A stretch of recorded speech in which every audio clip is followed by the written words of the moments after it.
Hoje, num cenário meio improvisado, nós vamos dar início ao novo quadro aqui do canal que foi pensado com muito carinho para também auxiliar, facilitar com que as dúvidas que vocês muitas vezes deixam nos comentários, que elas sejam sanadas. Algumas perguntas elas acabam precisando de uma resposta mais extensa, mais complexa e muitas vezes a resposta digitada fica longa demais. Cansativa para ler, tanto ao que perguntou, quanto para outras pessoas que talvez tenham interesse e também tenham aquela dúvida. Então, é com muito prazer que hoje eu venho apresentar para vocês o primeiro episódio do Vive e Responde. E sem mais delongas, aguarda a vinheta que o vídeo já vai começar.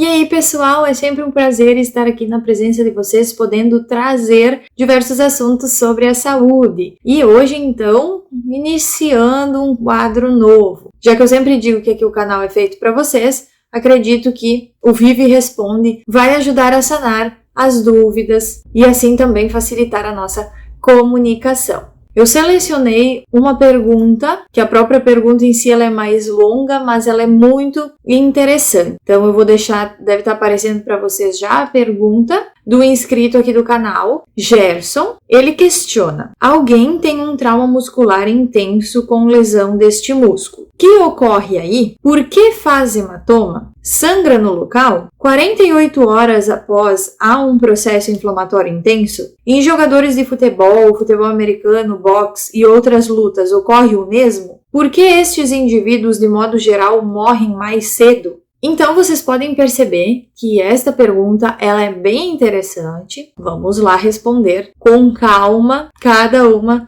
das perguntas feitas pelo nosso amigo aqui no canal. Então, o primeiro ponto dessa pergunta é a questão já falando sobre o trauma muscular tendo a lesão deste músculo. Quando nós pensamos em lesão muscular ou lesão de qualquer órgão, enfim, né, uma lesão, nós temos lesão celular. E quando nós temos lesão celular, esta célula fica danificada e muitas vezes nós vamos ter a perda de função. Quando nós temos uma lesão também, normalmente o nosso corpo libera marcadores, né? Então, nós temos aí marcadores que são conhecidos, por exemplo, na verificação através dos exames, nós temos marcadores hepáticos, nós temos marcadores de função renal. Esses marcadores, como nós nos referimos, eles nos dizem que determinada célula de determinada região, determinado órgão, ela foi lesionada de alguma forma. Então, o que ocorre nessa região? Ocorre a lesão das células e, consequentemente, nós vamos ter a liberação de certos marcadores. Por exemplo, no músculo, na musculatura esquelética, nós vamos ter vários marcadores e alguns deles são conhecidos como transaminases. Elas estão presentes em várias células do nosso organismo, não necessariamente apenas muscular. Por isso que a análise precisa ser feita do grupo todo junto, com toda a situação em si que ocorreu, né, nesse paciente, para ser analisado o que realmente está acontecendo. Agora, seguindo o questionamento, nós temos o porquê faz hematoma, né? O hematoma, ele está ligado diretamente com o extravasamento de sangue, podendo ser um extravasamento por lesão num vaso calibroso ou um vaso de menor calibre. Eu já trouxe aqui em outro vídeo falando que nós temos vários vasos sanguíneos, né, de diversos calibres. Então, nós temos as artérias, nós temos arteríolas, nós temos os capilares, nós temos as vênulas e as veias. O que acontece é que normalmente nós temos, para irrigar todas as nossas células do corpo, capilares que vão passando bem próximos a cada célula. Então, os capilares, eles são os vasos menos calibrosos, mas em maior quantidade no nosso organismo, porque eles criam esse emaranhado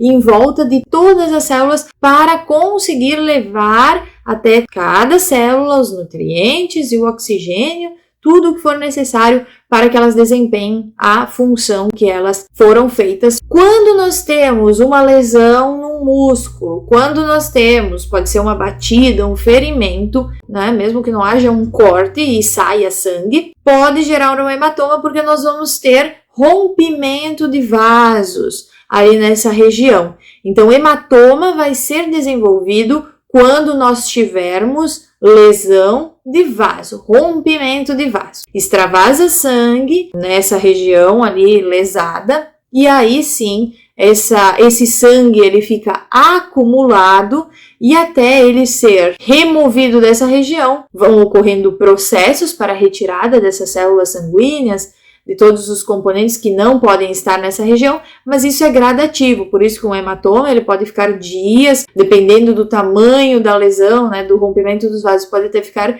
alguns meses com o hematoma. Bom, fazendo uma pausa breve aqui para também dar uma respirada, uma acalmada na explicação, gostaria de pedir que se você não é inscrito ainda no canal, faça favor de se inscrever, clica no sininho que deve estar por esta região aqui, assim você vai ser notificado cada vez que um vídeo novo for ao ar aqui no canal e assim você consegue ficar mais ligado com todos os assuntos que eu abordo aqui para vocês. E claro, se você está gostando do vídeo, não esquece de deixar o joinha. Isso é muito importante aqui para que esse vídeo também chegue a mais pessoas. Então vamos aí dar continuidade para a nossa explicação. O seguinte ponto da pergunta: se 48 horas após a lesão ocorre uma inflamação intensa. Normalmente, né, nós temos aí um período, o corpo ele vai percebendo que tem algo errado, ele vai desenvolvendo meios para voltar à homeostasia, aquela estabilidade das funções. Então, tudo que está onde não deveria estar, funções que não estão sendo bem desenvolvidas, o corpo vai tentando sempre ajustar. Após um rompimento de vaso, começam a ocorrer certos processos, como a própria coagulação, para que não haja mais extravasamento de sangue. E o sangue que já extravasou e está no local que não deveria, ele vai sim já gerar um alerta, um aviso que nessa região algo aconteceu de errado. E aí já vão sendo recrutadas células específicas que vão auxiliar nesse retorno da homeostasia. Então, em 48 horas, nós temos um processo inflamatório bem definido, mas já no início da lesão, temos o começo do processo inflamatório também, lá com o recrutamento de células específicas de inflamação, de citocinas,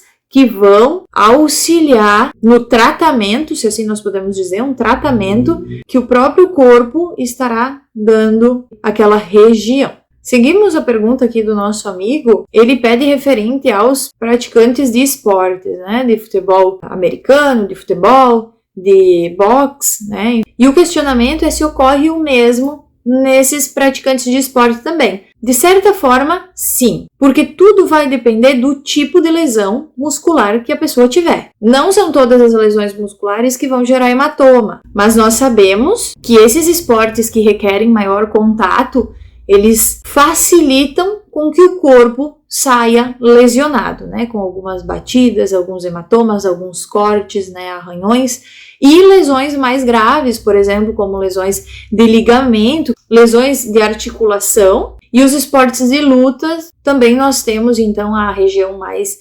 torácica, né? Abdominal também sendo atingida, a cabeça, e os processos inflamatórios vão ocorrer de mesma maneira. Por isso que os praticantes desses esportes de forma remunerada, quem trabalha com esse tipo de esporte, eles não trabalham diariamente. Claro, eles têm o treinamento, que também faz parte do trabalho, né? Que eu não estou menosprezando o trabalho de ninguém, tá?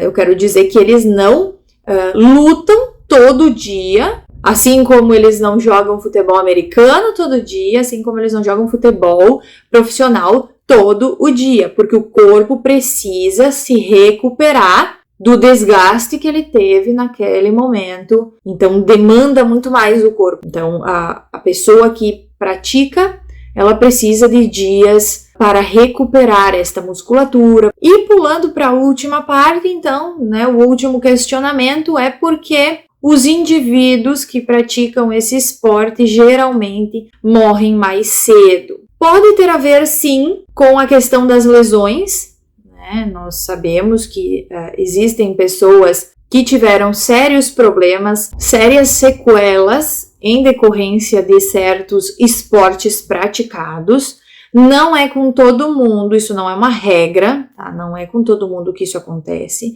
As lesões, elas podem ser graves, assim como pode não ocorrer ou ocorrer de uma forma mais branda. E claro, também nós temos a questão do desgaste do corpo, né? Esses exercícios de alta intensidade, eles requerem muito do organismo naquele curto espaço de tempo. E algumas vezes o paciente pode não saber que possui alguma patologia e acabar sendo vítima de alguma situação fulminante, como, por exemplo, a questão do mal súbito. Então, tem ligação em algumas situações com o óbito precoce, mas isso não é regra. Não estou aqui desestimulando a prática desses exercícios. Muito pelo contrário, até mesmo a prática de futebol, por exemplo, é muito benéfica, né? A prática desses esportes de alta intensidade é benéfica para o organismo, mas é necessário cautela quando for escolher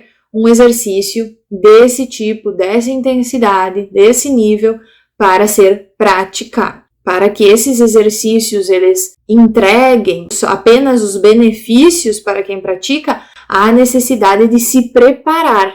Né, como eu estava falando anteriormente, quem pratica esses esportes de maneira profissional tem um preparo até chegar no dia da competição, por exemplo. Requer treinamento e preparo para que não haja, que minimize esses riscos de lesão e de quadros mais graves. Então eu espero que tenha ficado bom esse vídeo, que tenha ficado interessante e explicativo. Espero ter respondido a sua pergunta, Gerson. Qualquer coisa, continuo à disposição. Se você gostou desse vídeo, não esquece de compartilhar ele com mais pessoas, principalmente para elas estarem cientes que aqui agora nós temos o quadro do Vive e Responde. Fiquem bem e até a próxima!